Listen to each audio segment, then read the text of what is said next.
C'est bon. Bonsoir à toutes et à tous. Ravi de vous retrouver pour cette saison 2 de Quelle Comédie, l'émission consacrée à l'actualité de la comédie française. Je suis Béline Dollard. Bonsoir Arthur Lenoir. Quelle joie de vous revoir derrière cette caméra avec votre petit masque. Ce soir, pour cette première émission de rentrée, nous parlerons de la toute première pièce de la saison à la Comédie Française, donnée au Vieux Colombier du 15 septembre, c'est-à-dire à partir de mercredi, au 17 octobre. 7 minutes, une pièce chorale de Stefano Massini, mise en scène Maëlle Poésie. Maëlle Poésie, bonsoir. Bonsoir. Donc vous êtes metteuse en scène et enseignante. Depuis le 1er septembre, vous dirigez le théâtre de Dijon-Bourgogne, CDN, et cette pièce est votre deuxième mise en scène pour la Comédie Française. Après 2 pièces de Tchekhov, présentées en 2016 au Studio Théâtre, Le Chant du Cygne et l'Ours. Est-ce que j'ai bon ? Tout va bien. Merci d'être avec nous ce soir, car votre rentrée est, je crois, un peu chargée. La première est après-demain. Vous avez présenté votre programme, vous êtes arrivé au théâtre de Dijon-Bourgogne la semaine passée, je crois. Mm-hmm. Donc voilà, tout c'est formidable. C'est autre chose. C'est une très belle rentrée. Je suis absolument ravie. Un peu dense, mais parfaite. À vos côtés, Françoise Gillard, 507e sociétaire de la Comédie Française. Je le dis toujours. Vous jouez Ariel dans 7 minutes. Merci Françoise de nous faire l'amitié d'être avec nous. C'est une joie que de vous retrouver. Bien réciproque. Et puis Sephora Pondy, bonsoir. Bonsoir. Et bienvenue. Merci. Vous êtes depuis le 1er septembre la toute nouvelle pensionnaire de la troupe. C'est dingue. Oui, c'est dingue. Et vous jouez Lorraine dans 7 minutes. Bienvenue à vous et merci à toutes les 3 d'être là à quelques heures de la première. Alors Maëlle, on va commencer avec vous sur une question assez simple, mais néanmoins essentielle. Que nous dire de cette pièce 7 minutes et peut-être un peu de son auteur, Stefano Massini ? Stefano Massini, c'est un auteur italien qui est très connu puisqu'il a beaucoup de pièces qui ont été traduites et jouées dans le monde entier, avec un théâtre en général assez social dans les thématiques qui sont abordées. Voilà, moi j'ai découvert cette pièce que j'ai adorée. Et comment dire, c'est une pièce pour un groupe de femmes, en tout cas voilà, un comité d'usine comme il n'en existe pas en France. Donc voilà, lui c'est déjà inspiré de quelque chose qui existe en Italie mais pas en France. Mm-hmm. Et ces femmes, en fait, au moment du rachat de leur usine, doivent décider si elles vont ou non accepter la proposition qui leur est faite de perdre 7 minutes de pause par jour. Ah, vous balancez l'information tout de suite. Je balance l'information immédiatement. D'accord. Puisque l'enjeu n'est pas là. Puisque l'enjeu est justement comment ce groupe de femmes va réagir à cette proposition et comment il est possible ou non de prendre une décision ensemble. Pourquoi vous embarquez dans cette pièce-là ?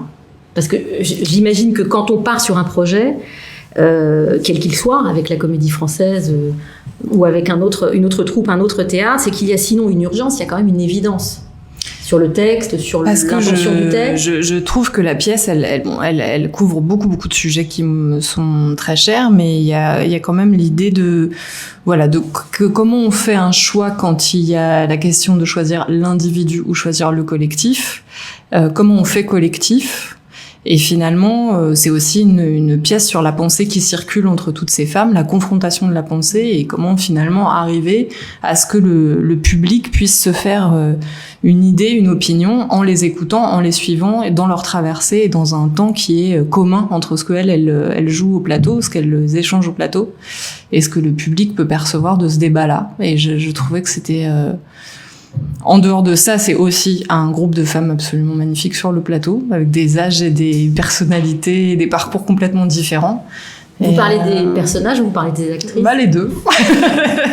Non, les deux. Puis maintenant, les personnages, c'est les actrices. Donc, maintenant, c'est-à-dire, ça y est. Maintenant, pour moi, c'est elles. Donc, en fait, de toute façon, je fais plus le distinguo, quoi. C'est ce qu'elles ont apporté, c'est leur corps, c'est leur voix, c'est leur personnalité à chacune qui fait que, voilà, qu'il y a toutes ces notes au plateau, toutes ces couleurs-là, comme une partition de musique, en fait. Alors, c'est quand même une pièce qui a eu une histoire un peu particulière, parce que, si j'ai bien compris, vous l'avez choisie et vous avez fait une première distribution il y a 2 ans.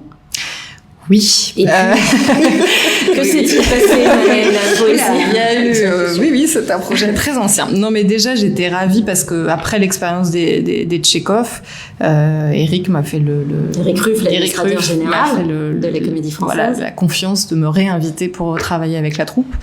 Et c'est vrai que du coup, l'idée de proposer comme ça quelque chose avec une grande équipe de femmes, c'était même pas forcément pour le vieux Colombier une habitude d'avoir autant d'actrices au plateau puisqu'elles sont 11. Et puis donc voilà, ça prend toujours un peu de temps à se mettre en place tous ces projets-là. Et puis c'est vrai que il y avait cette première distribution, il y a eu des répétitions, c'était en février-mars 2020. Et on a répété très longtemps, pendant 6 semaines, et à 5 jours de la première, il y a eu le premier confinement. Donc en fait, la pièce n'a jamais pu être jouée. Françoise, vous faisiez partie de la première distribution. Oui, totalement. Ouais. Et Sephora, vous venez d'arriver. Ouais, exact. Ouais, j'ai eu de la chance. Qu'est-ce qui vous meut dans cette histoire de collectif, de construction de collectif, de pensée collective? C'est un fil rouge dans votre travail. Qu'est-ce qui fait que vous vous retrouvez là régulièrement à questionner ce sujet-là? Parce que j'ai l'impression que c'est des femmes qui sont en face d'une situation impossible. Et là, précisément, sur la pièce 7 minutes. Sur la pièce 7 minutes, et qu'en fait, se révèlent, et ça c'est pour moi une sorte d'essentiel de théâtre aussi, c'est que se révèlent des personnalités dans une situation de crise, en fait. Et on les voit... Parce que c'est un collectif éclectique. Au début, ça n'est pas un collectif. Enfin... Oui, et puis le collectif n'est pas forcément évident jusqu'à la fin, en fait. C'est pas parce que c'est un groupe que c'est un collectif. Et... ce qui est important pour moi, c'est que j'ai l'impression que on suit la trajectoire de toutes ces femmes avec leur personnalité et leurs histoires, et on ne peut pas forcément juger pourquoi elles se positionnent comme elles se positionnent, mais par contre, on les voit se révéler à elles-mêmes au fur et à mesure de cette histoire. Je vous dire oui, Sephora. C'est important. Ouais. Vous êtes d'accord avec ça? Oui, précisément avec le fait que c'est pas parce que c'est un groupe que c'est un collectif. Ça, c'est assez parlant pour moi. Alors, à Françoise, Sephora, il y a dans cette pièce, dans ce texte, de la tension, il y a aussi de l'humour dans les dialogues et dans l'interaction entre ces femmes, il y a de l'émotion et des larmes, il y a une espèce d'équation un peu complexe. Par quelles indications, Maëlle, ici présente, vous a-t-elle emmenée vers un résultat aussi sensible? Parce que c'est de la dentelle, en fait, cette pièce. Et ce jeu entre tous ces personnages, ces 11 personnages féminins, est quand même infiniment sensible. Et on n'appuie jamais, le trait n'est jamais appuyé. Comment est-ce qu'elle vous emmène, l'une et l'autre? Répondez pour vous.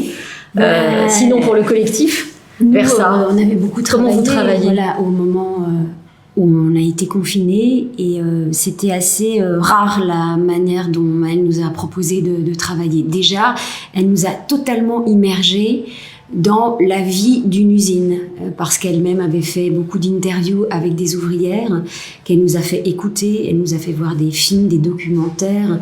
On a eu la chance de rencontrer aussi deux ouvrières en usine qui sont venues nous parler. Donc il y a eu une immersion dans le monde, dans la réalité de ce monde qu'était l'usine, qui moi personnellement était un monde assez lointain, que je ne connaissais pas, et dont j'ai été très surprise de voir ce que c'était le monde de l'usine encore aujourd'hui en France. En plus, ça avait un écho puisqu'on était en pleine crise des gilets jaunes, donc il y avait aussi un écho finalement peut-être à une catégorie de la population qui revendique finalement sa condition et cette injustice de condition.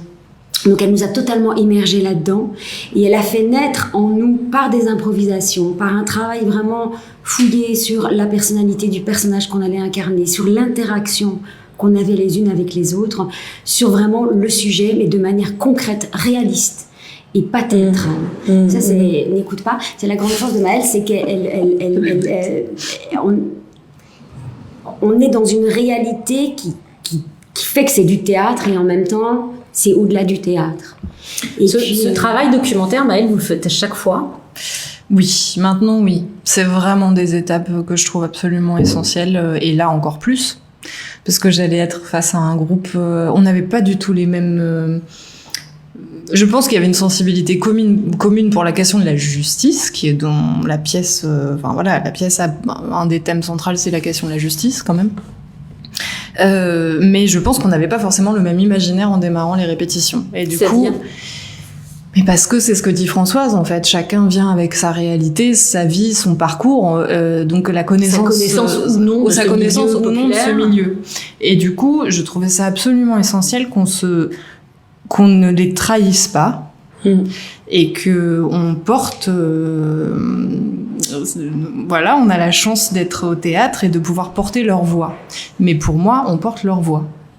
Donc l'essentiel, il est à un endroit de pouvoir, de la même façon que dans la pièce finalement, c'est un comité d'usine qui représente les ouvriers ou autres ouvrières qui ne peuvent pas prendre parti, les comédiennes représentent une parole qui est très souvent invisibilisée.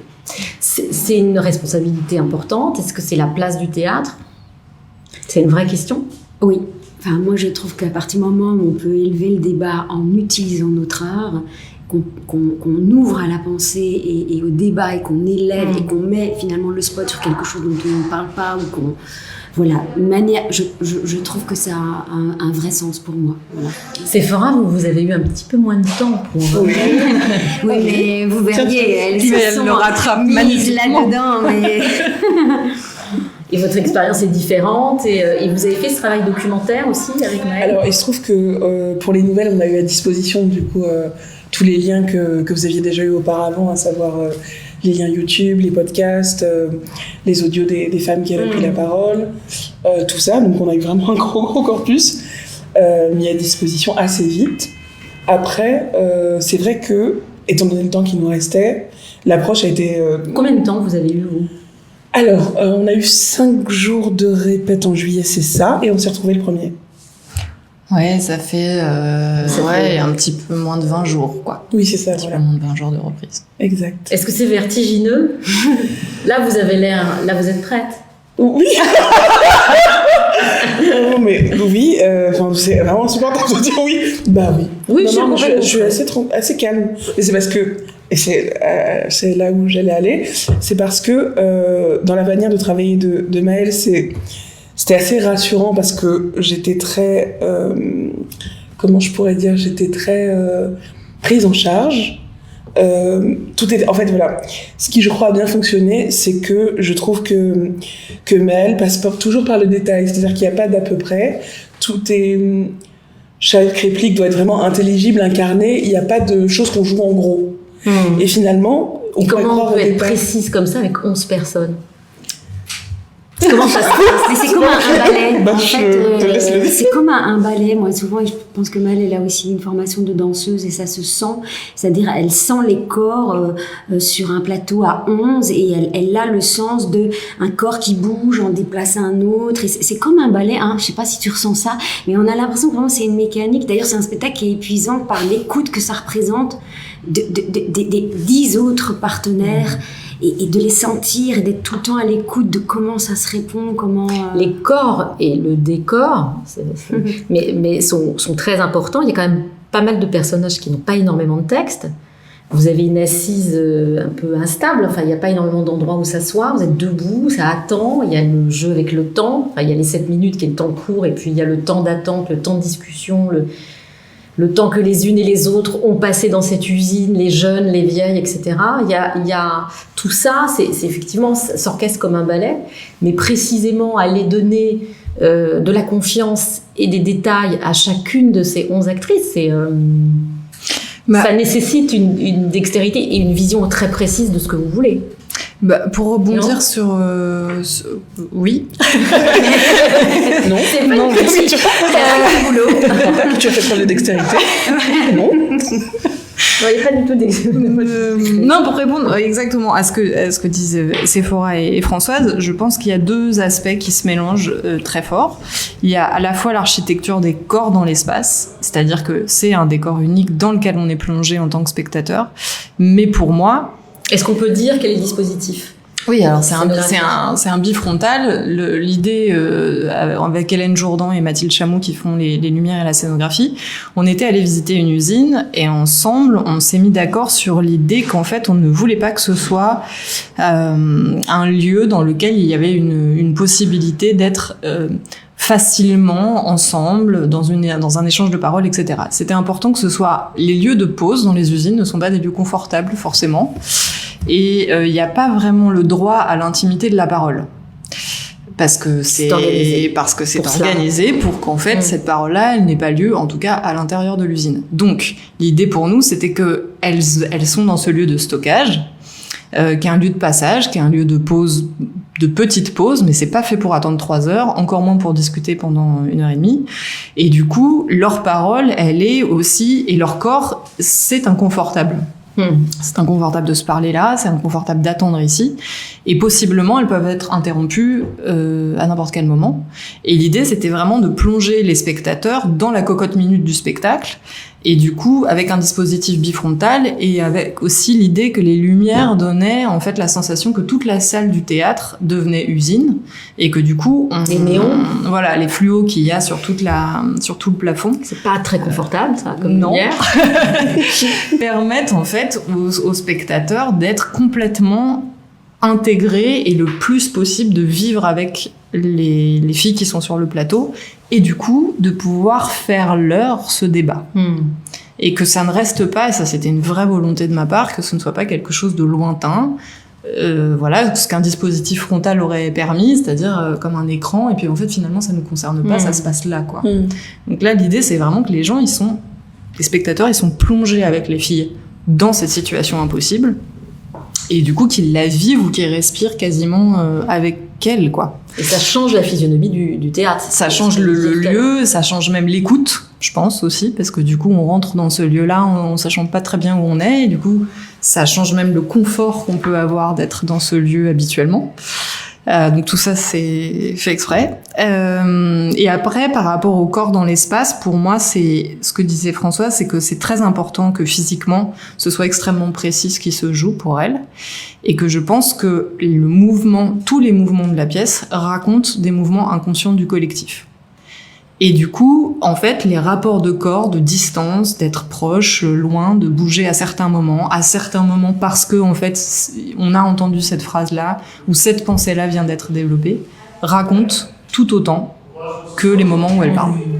Comment est-ce qu'on représente le monde ouvrier en 2021 au théâtre, sans tomber dans une reconstitution maladroite Comment les costumes, par exemple, comment vous avez travaillé sur les costumes, comment est-ce qu'on représente les invisibles, en fait, sans trahir.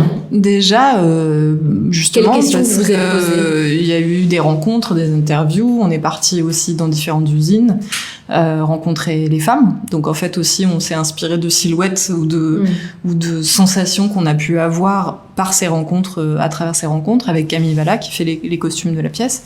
Et après, pour moi, l'essentiel, c'est aussi de partir des actrices, quoi. C'est-à-dire qu'en fait, c'est leur corps, leur silhouette, leur énergie, ce qu'elle dégage, qui va être mis au service de ce personnage-là.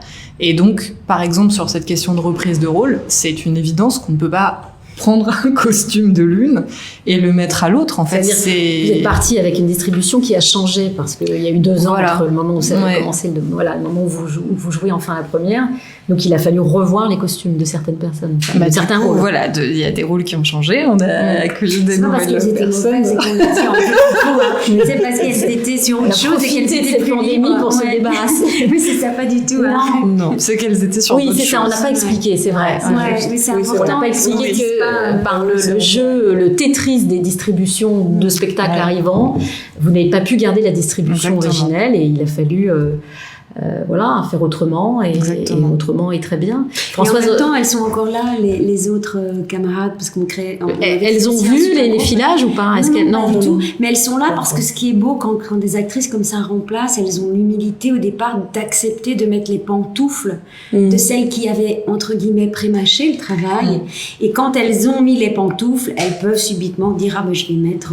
C'est une reprise sans première. Oui, mais en même temps en plus là il y avait pas, on n'avait même pas joué, mais donc que les autres, elles sont encore là parce que leurs pantoufles sont restées, si je puis dire. Et après, évidemment, Sephora, elle va, avec sa personnalité, développer ce que l'autre avait construit. C'est beau de voir ça, comment finalement on s'empare avec humilité de ce que quelqu'un avait construit. Et puis on finit la maison, quoi. On peut mettre les volets d'une autre couleur. Et ça, ce que vous avez fait, vous avez changé les peintures. Oui, je trouve que c'était un peu plus facile au sens où je n'ai pas vu Claire de la Rue du Camp. J'ai vu la captation, mais je ne l'ai pas regardé. Enfin, donc j'avais sa trajectoire physique notamment, mais comme en plus on est extrêmement différentes, vraiment Claire de la Rue du Camp n'est pas ma sœur jumelle, on est très très différentes. Donc c'est forcément, c'était plus aisé pour moi de prendre de la distance. Bien que, évidemment, j'avais le même parcours physique. Cette expérience-là de reprise de rôle, qui est spécifique à la Comédie Française, vous ne l'avez jamais vécue ailleurs ? Non, c'est pas si spécifique. On peut reprendre un rôle dans une mise en scène. On peut reprendre un rôle. Après, là, ce qui est tellement bizarre pour nous, c'est de ne pas l'avoir joué. C'est-à-dire qu'en fait, les filles, elles sont quand même arrivées quasiment au bout du processus de la création et elles l'auront jamais joué. Mais je suis complètement d'accord avec ce que dit Françoise. Elles sont encore là. Et en fait, plus ça va, plus ce collectif est encore plus large, et du coup je trouve ça très joyeux. Et puis elles ont amené, on a quand même construit le parcours physique global de je n'ai pas réinventé le parcours physique de cette pièce 2 ans après. En fait, c'est un tel chantier de construire ça à 11 avec la question du bifrontal et que tout le monde puisse voir et comment ça s'articule, que ça n'a pas changé. Par contre, évidemment, maintenant il faut que Sephora, Claude, Elissa, elle s'approprie complètement les nouvelles. Elle s'approprie complètement. À la secrétaire générale. Bonsoir Anne. Elle s'approprie complètement les parcours. Elles les font leurs. Et puis non, c'est leur personnalité qui devient ce personnage-là, quoi. Alors, Françoise Gillard, vous jouez Ariel, vous interprétiez Gisèle Halimi dans Hors-la-loi de Pauline Bureau sur le procès de Bobigny en 2019, au Vieux Colombier déjà, et en tournée. Vous avez tourné cette pièce ? Très peu. Maintenant, le Covid nous a empêché la tournée. On est juste allé au Luxembourg. Ah, bon, un peu en tournée. Vous avez dirigé l'adaptation de Sois belle et tais-toi, le documentaire de Delphine Seyrig sur les actrices et leur expérience dans le cadre du programme de théâtre à la table la saison passée. Les femmes, c'est l'un de vos fils rouges à vous, Françoise. C'est venu comme ça, c'est ce que je dis toujours. Je fais pas partie d'une association, je suis pas militante, mais il s'avère que oui, les rôles sur le féminin, l'événement aussi d'Annie Ernaux, etc., sont venus comme ça sur ma route. Et c'est vrai que j'ai beaucoup de plaisir à pouvoir finalement, dans ma petite condition, pouvoir faire entendre aussi les paroles des femmes et de travailler avec des actrices. Par exemple, c'est très rare de pouvoir être sur un collectif de 11 femmes. Est-ce que ça change quelque chose ? Est-ce que ça se passe très bien ? Et oui, parce qu'on se dit, au début, je me souviens, il y a des gens qui m'ont fait des commentaires, m'ont dit, ça va pas être facile. Comme si tout d'un coup, péjorativement, on mettait des femmes ensemble et elles allaient se crêper le chignon. Et pas du tout. Ça change, oui, parce qu'il y a quand même quelque chose de la reconnaissance, de la sororité. Et pareil pour les metteurs en scène femmes. Il s'avère que ces derniers temps, j'ai travaillé qu'avec des metteurs en scène femmes. Moi, j'aime beaucoup. D'ailleurs, figure-toi, Françoise, que quand on m'a fait la remarque par rapport à 11 femmes, je fais vraiment semblant de pas du tout comprendre. Ce qui, du coup, pousse permettre à la personne d'être très mal à l'aise, d'avoir à expliquer. Où elle a voulu, qu'elle puisse déclarer où elle a voulu en venir. Je fais vraiment comme si de rien n'était, comme si je comprenais pas du tout. Ce qui est un jeu très drôle. Mais c'est assez 11 femmes, une distribution exclusivement féminine, en fait, c'est très rare. C'est très rare. Moi, j'avais eu ça exclusivement. Oui, sa décoratrice, sa vrai, il y a quand même un dramaturge qui fait le son. Samuel Favard qui fait le son. Non, mais je trouve que c'est une chance aussi. C'est une belle expérience. Mais ça change quelque chose. Moi, je pense que ça change quelque chose. Est-ce que ça adoucit cette pas parce que ce sont des femmes qui sont plus douces que les hommes, mais parce qu'il y a une compréhension. Je vais peut-être dire quelque chose qui va, mais c'est pas du tout pour vexer les hommes. Il y a une exigence que je retrouve chez les femmes. Elles sont dans leur manière de travailler, elles vont au bout, elles sont, j'aime pas le mot appliqué, donc je mets plein de guillemets. Précises. Oui, précises. Elles travaillent, elles se contentent pas parfois d'être arrivées à un endroit, elles aiment bien continuer à fouiller. Et ça, c'est quelque chose, oui. Et j'aime bien ça, moi, chez les femmes. Elles lâchent pas. Non pas que les hommes lâchent, c'est pas ça, mais voilà, il y a un rapport différent au travail, à l'investissement. de théorie facile. En tout cas, c'était vraiment le but aussi. C'était vraiment de réussir à ce qu'il n'y ait pas d'évidence, à penser, enfin, à juger, à avoir un avis, à s'enfermer en tout cas dans des pré-pensées. J'avais vraiment envie que les choses puissent être les plus ouvertes, les plus larges possibles, le plus longtemps possible pour le spectateur et aussi pour les filles. C'est-à-dire que pour les actrices, dans leur parcours, rien ne se ferme. Enfin, c'est aussi pour ça qu'il y a cette qualité d'écoute et de présence que je leur demande. C'est que tout peut toujours basculer à l'intérieur de la pièce. C'est une sorte de... Il y a une tension, enfin, il y a un suspense, en fait. Eric Ruff dit que c'est un thriller social. Vous êtes d'accord avec ça?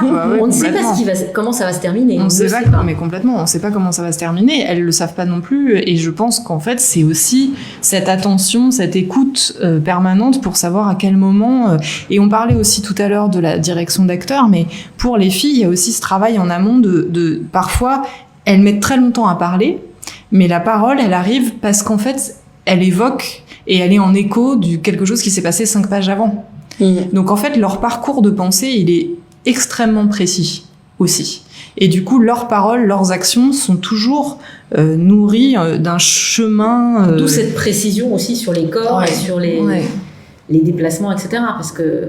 En tout cas, il y a un chemin de pensée qui est entre nous, puisque le spectateur ne le saura jamais, mais c'est entre moi et elle. Quand vous avez travaillé. Et du coup, tout leur parcours après, même de parole, de prise de parole, etc., se base là-dessus. Le sujet de cette pièce, c'est quoi? C'est la parole des femmes, c'est un sujet universel qui est la justice, le droit au respect, le droit d'être entendu, d'être considéré. Est-ce que ça transcende le genre? C'est une pièce qui part d'un collectif féminin, mais qui, je vous donne mon avis là, après vous répondrez, mais qui transcende quand même l'idée du genre. Même si les invisibles, en l'occurrence, sont des femmes, comme c'est souvent le cas. Pour moi, la pièce, elle parle de c'est quoi le chemin vers la résistance, quoi. C'est quoi le chemin qu'on fait pour aller vers le fait de résister et de faire le choix de résister ou pas. Donc pour moi, le thème, c'est ça. Après, il y en a plein, elle est multiple. Et après, sur la question du genre, oui, évidemment, il y a toujours, on dit, 11 femmes au plateau. Mais elles vont faire justice, comment elles vont faire collectif, comment elles font individualité à l'intérieur de ce collectif.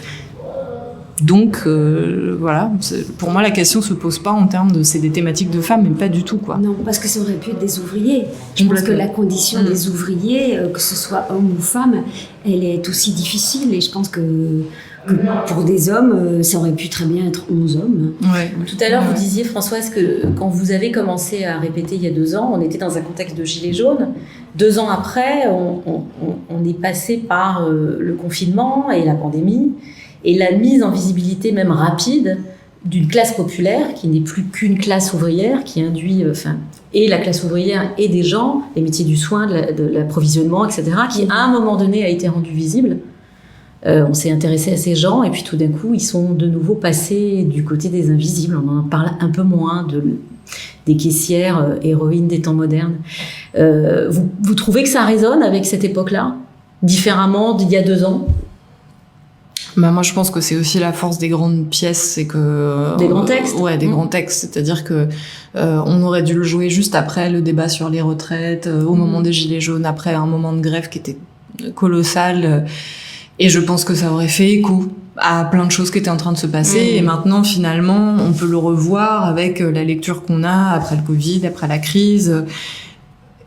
À mon avis, dans 2 ans, on pourrait le revoir parce que voilà, la crise, elle va passer par là et que du coup, la question de l'emploi va être au central. Donc, je pense qu'en fait, c'est des thématiques tellement fortes qui sont dans la pièce. C'est des débats tellement importants sur la question de la liberté et de la résistance, que je disais, et de l'utopie. Et est-ce qu'on peut encore faire résistance?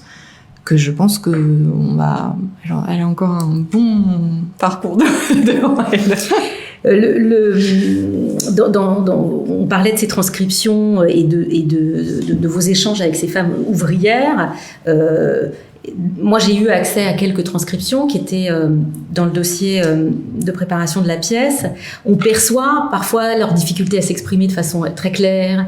On perçoit des hésitations dans la langue, etc. Comment est-ce qu'on joue ça quand on est comédienne et qu'on a appris la diction parfaite, la voix posée, l'assurance? Comment est-ce qu'on joue la maladresse? Je trouve personnellement que en fait, le fait d'être relativement chargé, c'est-à-dire que effectivement les parcours pour nous sont assez clairs, et c'est vrai qu'on a beaucoup travaillé sur le fait qu'une prise de parole part toujours de quelque part, c'est-à-dire qu'il n'y a aucune prise de parole qui est faite de façon professorale ou discursive, c'est vraiment les affects en fait qui activent la prise de parole. Donc déjà, ça fragilise l'élocution, ça fragilise le débit de savoir qu'on est dans une situation de péril. Donc je pense que déjà ça joue sur la manière dont on s'articule. Et puis aussi, c'est justement assez jouissif, je trouve, à travailler cette question-là de tout d'un coup se projeter dans un personnage qui n'a pas du tout l'habitude de s'exprimer en public. Je trouve que c'est assez jouissif à retrouver cette fragilité-là. À retrouver, c'est-à-dire quelque chose que vous aviez avant de devenir comédienne et avant de travailler ça? Je pense. Oui, un petit peu. Déjà, on n'est pas dans un thème où on va incarner du romanesque.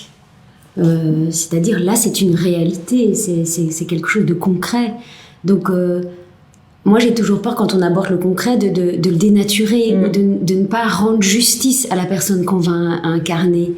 Et c'est vrai que l'ouvrière que j'ai la chance de rencontrer, parce que je la rencontre, je ne connaissais pas cette Ariel, c'est de se dire comment je peux la rendre crédible, juste dans ce qu'elle a envie de défendre, par rapport à sa nature, sans que ce soit trop, et en même temps, en regardant des vidéos de documentaires, il y avait des ouvrières qui avaient des excès que je trouvais, on se disait, qui avait quelque chose de théâtral, et en même temps, c'était la réalité.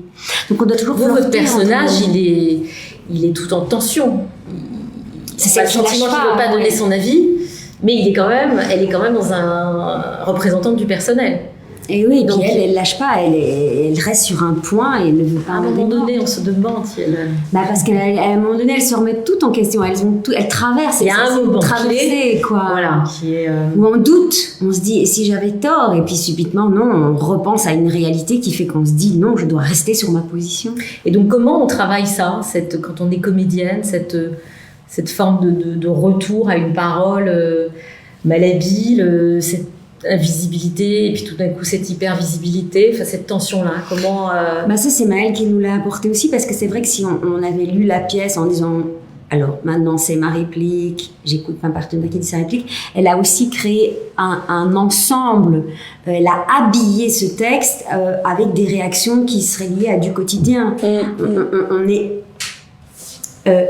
impoli, si je puis dire, c'est-à-dire on prend la parole, on intervient parfois dans la réplique d'une autre, tout ça c'est organisé avec le temps, mais elle nous a poussé à ce que finalement il y ait quelque chose de concret et de réaliste, et pas simplement, je dis gentiment et poliment ma réplique, c'est-à-dire elle a créé aussi un univers dans lequel on est immergé, et qui va aussi créer finalement des moments où il y aura une part aussi d'imprévu dans cette traversée. Ça, c'était prédéfini, Maëlle, ou c'est quelque chose que vous avez travaillé en direct sur le plateau pendant les répétitions? Il y a une intention? Non, c'était pas défini. C'est vraiment au fur et à mesure des répétitions que c'est venu. Je pense qu'il y avait une mécanique, il y a une mécanique assez implacable du texte, en fait. Voilà, c'est vraiment écrit. Il y a une mécanique du texte qu'il faut aussi trouver comment la casser pour que le vivant et l'organique et que ça soit le plus respiré possible aussi pour elle. Comment vous faites? C'est ce que disait Françoise, on est passé aussi par des situations d'improvisation autour d'enjeux qui sont des enjeux de conflit, qui sont des enjeux de prise de parole dans un conflit, qui sont des enjeux, comme disait Sephora tout à l'heure, c'est-à-dire que je travaille avec chacune à différents endroits, mais sur la question de la parole publique, qui n'est pas facile, et qui est traversée par des états du fait de devoir parler publiquement et d'affronter le regard des autres dans une opinion qui, à un moment donné, doit être inscrite dans le collectif. Et que cette chose-là, elle n'est pas du tout évidente, elle n'est pas facile, et que ça demande un effort même émotionnel pour réussir à le tenir. Donc ça, c'est du jeu pur pour elle, c'est un vrai travail d'actrice, quoi, de tenir cette chose-là. Et aussi que la parole, et ça on se l'est beaucoup répété, la parole n'est pas évidente. La parole doit être difficile, c'est difficile. Et c'est pas forcément sur des questions d'articulation, c'est difficile de tenir sa pensée jusqu'au bout face aux autres et avec les autres. Et c'est comme ça qu'on casse un texte qui est exceptionnellement bien écrit. Oui, c'est comme ça, et c'est aussi en travaillant de l'improvisation qui nourrit, et puis aussi, je pense, moi je leur demande, alors j'ai pas de théorie sur le jeu d'acteurs, mais je leur demande aussi de partir de leur sensibilité, quoi. C'est-à-dire de ce qui fait justice ou non pour elle, de ce qui fait colère ou non pour elle, de ce qui fait émotion ou non, et de pas fabriquer cette chose-là. Il faut trouver en chacune comment la vie, l'opinion, la parole part de quelque chose qui leur est essentiel. Parce que je pense que c'est ça qui reste sur le plateau. C'est qu'on a l'impression qu'elles défendent quelque chose qui est essentiel pour elles. Il y a beaucoup d'émotions. Moi, j'ai été... parce que c'est essentiel pour les 11. Donc du coup, en fait... Il y a beaucoup d'émotions. Il y a des larmes. C'est quoi? Pardon? Mais quoi? C'était une répétition, donc on n'était pas encore complètement abouti, même si moi j'avais trouvé que c'était parfaitement abouti, mais depuis vous avez beaucoup travaillé. Cette émotion-là, elle est parfaitement... Il y a des larmes et de la colère. Je le dis parce que souvent... Pourquoi ? On exprime... parce que pour moi, c'est un grand classique qui n'est pas exprimé du féminin, c'est la colère. Et je trouve que c'est important que ce soit sur un plateau. Oui. Ouais. Le personnage de Françoise est très en colère. Il garde sa doudoune et est très en colère. Le personnage de ses points. Un point d'exclamation. Il garde sa doudoune. C'est vrai que cette doudoune, elle a les mains dans les poches. Elle est venue assez vite, cette doudoune. Et c'est vrai que je pouvais pas répéter sans ma doudoune. Et en même temps, pour moi, c'était une manière de me dire... elle veut pas rester là. Donc, s'il enlève sa doudoune, ça veut dire qu'elle est prête à discuter. Elle veut qu'on en garde sa doudoune parce qu'elle veut partir. Donc, enlever sa doudoune, c'est juste pas possible. Et puis, c'est un peu comme une protection. Mais oui, elle est en colère. Elle a les poings dans les poches de la doudoune. Oui, c'est un beau personnage parce qu'elle agace les autres. C'est pas facile non plus d'agacer ses partenaires parce qu'elle est tout le temps en train d'intervenir, de pas être d'accord. Donc c'est vrai qu'à un moment donné, c'est des personnages qui sont agaçants. Et en même temps, c'était beau de lui dire mais pourquoi elle fait ça, de lui trouver, je l'espère, une humanité ou voilà la raison qu'elle a de vouloir rester sur son point de vue. C'est un beau personnage, vraiment. Enfin, moi, je l'aime bien. Je pense qu'il faut qu'on aime nos personnages. J'ai le sentiment que vous adorez votre personnage. Ah oui, oui. Moi, je suis jamais réfractaire de toute façon, de manière générale, à vos personnages. Aux rôles qui me sont proposés. Ouais, non, pas du tout. J'adhère vite. Alors, Sephora, c'est votre première. Oui. À peine arrivée. Oui. Et vous plongez dans le grand bain et vous prenez cette pièce au vol, donc une vingtaine de jours de travail. Et vous êtes là, donc vous faites partie de la distribution Comédie Française parce qu'en fait, il y a une distribution mixte. Bah oui, parce qu'il n'y avait pas assez de femmes. Il n'y a pas assez de femmes à la Comédie Française. Non, on peut faire passer le message. C'est pas qu'il n'y avait pas assez de femmes, c'est qu'il y avait aussi d'autres distributions, d'autres spectacles qui se jouaient en même temps que nous, et que du coup, en fait, je ne pouvais pas piller l'entièreté de la troupe pour le spectacle. Donc, je voulais que je donne la distribution. Vous êtes trop ému pour le faire ou vous vous souvenez des noms de tout le monde? Bah allez-y. Alors, dites-le. Et parfois, je coince les gens, ils sont embêtés, on est en direct. Claude Mathieu, la doyenne, donc elle prend le spectacle comme vous là, à la rentrée. Véronique Vella, Anna Servinka, Élise Lomo, Elissa Aloula, Françoise Gillard, Sephora Pondy, ça c'est pour la Comédie Française. Et puis Camille Constantin, Maïka Loua Kérim, Mathilde Edith Ménétrier, Lisa Toro-Magnan. D'où viennent-elles, ces quatre-là? Elles viennent... Parce que cette troupe est particulière, et puis vous les mettez dans cette troupe, et puis le mélange fonctionne. Oui, et en même temps, ça raconte aussi des choses pour elle au plateau, parce que il y a la pièce, elle parle de la question de l'ancienneté, d'arrivée, des différences de statut entre les personnes qui travaillent dans la même usine. Enfin, les employés, les ouvrières. Donc en fait, il y a aussi pour moi un clin d'œil évident avec des réalités du plateau. De ces comédiennes qui sont mélangées là sur ce plateau-là, d'ancienneté aussi qui sont, entre Claude, entre Françoise et Véronique, même quand elles parlent de leur ancienneté dans le travail, il y a aussi le fait qu'elles ont des années comme ça de travail commun sur les plateaux aux Français. Donc ça, je trouve ça très joyeux. Elles se connaissent. Elles se connaissent et du coup, il y a certaines phrases qui résonnent quand même très particulièrement dans la pièce. Même l'arrivée de Sephora. Oui, il y a notamment vraiment toute une série de répliques adressées à... Entre Claude et Véronique, notamment. Oui, et entre Véronique et moi, où je parle effectivement, où je lui demande combien de temps elle est ici. Et le ici, évidemment, ouvre tout un monde. Pour moi, chérie, quand même beaucoup de choses, c'est assez émouvant. Comment on...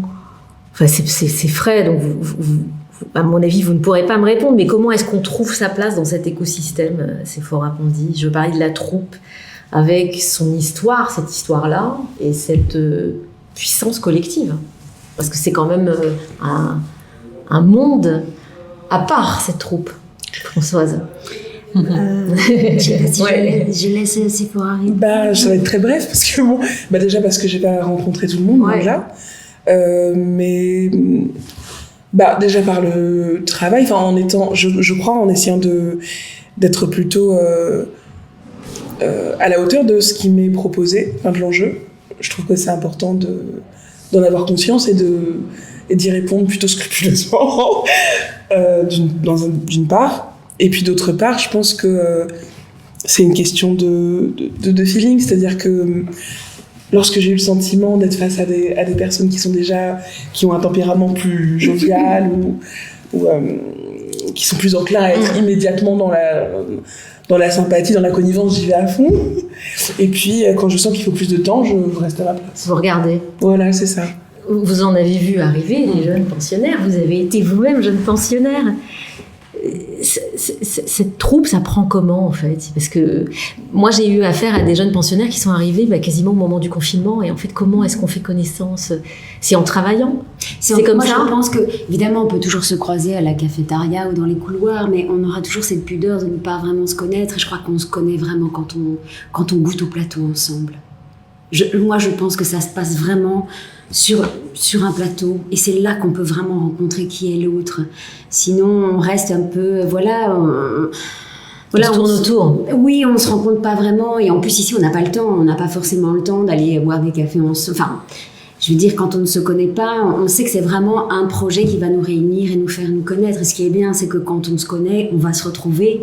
Donc on se connaît, donc on évolue, on grandit ensemble. Moi, je suis rentrée, j'avais 23 ans, donc j'ai vraiment grandi au contact des en tant qu'individu et en tant qu'artiste. Tout à fait, et en tant que personne.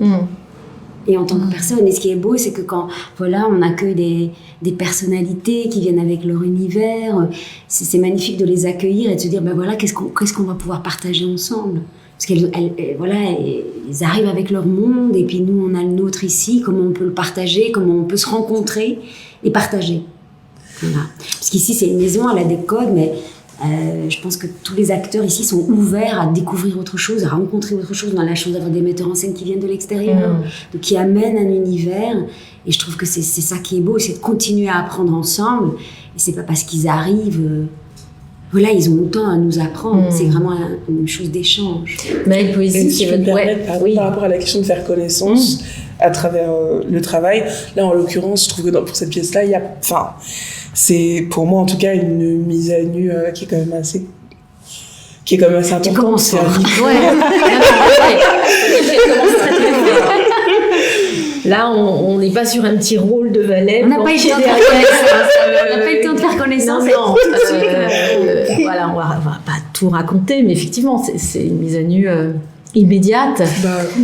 Et en même temps, je dirais que pour Sephora, c'est aussi cadeau, dans le sens où les filles, elles sont tout le temps sur le plateau. Donc en fait, elles sont aussi dans même si les rôles sont pas les mêmes, etc., mais il y a une forme d'égalité de présence Et ça, je sais pas, mais pour toi, c'est aussi de plonger dans quelque chose où en fait, voilà, c'est avec les autres et en écoute et en rapport. Mais il y a pas ma scène, ta scène, ton moment, mon moment. En fait, là, voilà, tout le monde rentre et personne ne sort. C'est très transversal. Il n'y a pas du tout de sentiment de. Ouais. Et ça, c'est, je trouve, un vrai tour de force de la part de Maëlle, parce qu'au départ, à l'écriture, c'est pas forcément la première sensation qu'on en a. Quand on lit le texte. Oui, notamment par rapport au personnage de Blanche, c'est vrai que j'avais une image peut-être un peu plus académique que ce qui se passe réellement maintenant. Oui, c'est vraiment un ensemble. S'il y en a une qui n'est pas là, la maison, elle est bancale. Ça peut pas fonctionner, quoi. Et ça, c'est vrai que, bah oui, ça a été aussi l'enjeu de cette que Maëlle nous a proposé. Et Maëlle, c'est votre deuxième collaboration avec la Comédie Française. C'est un travail particulier, avec cette troupe. Je sais pas répondre à cette question, parce que des fois on me la pose, mais moi je sais pas répondre à cette question. Non, alors. Parce que en fait c'est un projet et après c'est une rencontre avec des actrices ou des acteurs et puis on fait projet ensemble sur le temps de cette création. Donc après voilà, on rentre dans cette maison pour répéter. Il y a la vie aussi autour. Ils ont un spectacle qui joue le soir. Bon voilà, il y a plein de choses auxquelles il faut s'adapter, qui est pas le cas de répétition habituelle où finalement les comédiens ou les comédiennes s'engagent sur un projet, sont dessus à plein temps. Bon là c'est vrai que quand on est ici, il faut faire avec le reste de la vie de la maison, voilà, qui est dense, qui est compliquée, et du coup il faut accepter cette chose-là, je pense. Et en même temps, je trouve qu'à chaque fois, c'est des expériences de théâtre qu'on partage et voilà. Et ça, c'est un endroit de plaisir et de joie de faire un projet ensemble, qu'on soit dans la troupe ou pas dans la troupe. Enfin voilà, pour moi, c'est pas forcément ce rapport-là qui prime, quoi. Eh bien, c'est terminé. Merci. Je regarde Arthur qui ne me regarde pas du tout, qui est en train de vous répondre, je pense, en direct. Merci beaucoup, merci Sephora Pandy, merci Maëlle Poésy, merci Françoise Gillard. 7 minutes du 15. Je me suis complètement plantée dans mes notes. Du 15 septembre au 17 octobre au Vieux-Colombier, une pièce de Stefano Massini mise en scène Maëlle Poésy. Ne manquez pas ce très beau moment de théâtre. La semaine prochaine, même jour, même heure, Judith Chen recevra Guy Cassir et une partie de La Distribution des démons. Bonne soirée et bonne semaine avec la Comédie Française.